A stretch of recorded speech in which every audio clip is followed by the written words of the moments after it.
Russia says that it hopes the UAE's decision to leave OPEC won't spell the end of the oil-producing group. The UAE announced that it will depart the oil-producing bloc on Friday after nearly 60 years of membership. It paves the way for the country to raise production from 3.6 million to up to 5 million barrels a day. Russia, the second largest crude producer in OPEC+, says that it will stay in the group. The Iran war has disrupted global energy supplies. Today we hear that one of the countries, the United Arab Emirates, is leaving OPEC. What does this mean? It means that the country can produce as much oil as its production capabilities allow and release it onto the market. Today the market is limited by the situation with transit in the Strait of Hormuz. But what will happen tomorrow? What will happen if OPEC countries conduct their policies in an uncoordinated manner and produce as much oil as their production capabilities allow and as much as they want? Prices will go down accordingly. Here's a closer look at what OPEC actually is. The Organization of Petroleum Exporting Countries is a bloc of major oil-producing nations. It was founded in 1960 by Iran, Iraq, Kuwait, Saudi Arabia and Venezuela. Today, it has 12 members spanning the Middle East, Africa and Latin America. Together, they hold nearly 80% of the world's proven oil reserves and produce about a third of global supply. OPEC's core tool is production quotas. By cutting or increasing output, it can tighten or ease supply, pushing prices up or down. OPEC Plus combines the original members with an additional 10 countries, including major oil producer Russia. Well, OPEC's holding a meeting at its headquarters in Vienna to discuss the latest data on the oil and gas industry.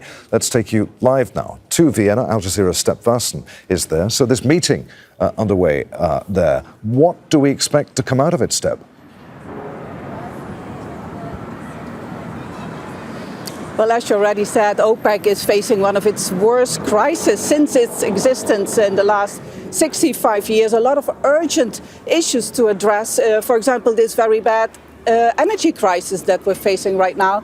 And of course, the very shocking announcement coming from the UAE to leave the organization after so many years. One of the largest oil producers and exporters in the world. A crucial key for this whole organization just announced around 24 hours ago that it would leave the organization on Friday. You would think the organization is now in a crisis mode, but at the moment something completely different has been on the agenda. What we've been listening to in the last hour or so was this statistical report, a flagship report that OPEC releases every year. This was the 61st edition.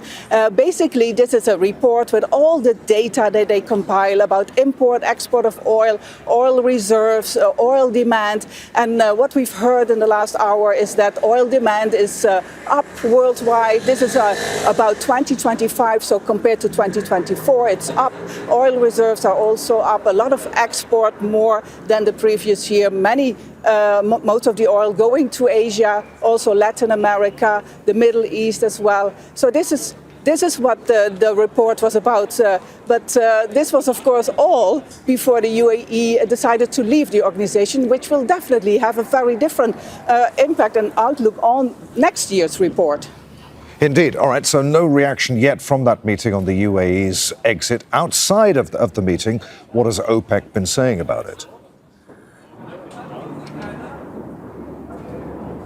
Not a word. They haven't said a word. We went into this building earlier today, asked for a comment. I spoke to the head of the Secretary General's office, asking about the response of the Emirates' departure, the announcement of the departure, and he told me very clearly they had nothing to say about this at the moment. So there must be definitely a crisis mode inside of this building. Of course, there's a lot of speculation also about the exact reasons. We heard, of course, the UAE saying that they decided that this would be a very good time to go on their own because they can be much more flexible. They want to produce and export a lot more oil than they're now held to with this quota system within OPEC. And there's also this dispute with Saudi Arabia about these quotas, but also about a lot of geopolitical issues, the Iran war, Sudan, Yemen, all these issues. So a lot is here at play. But as I said, no word from OPEC until now. All right, Step, many thanks indeed. Al Jazeera's Step Vaessen reporting live there from Vienna.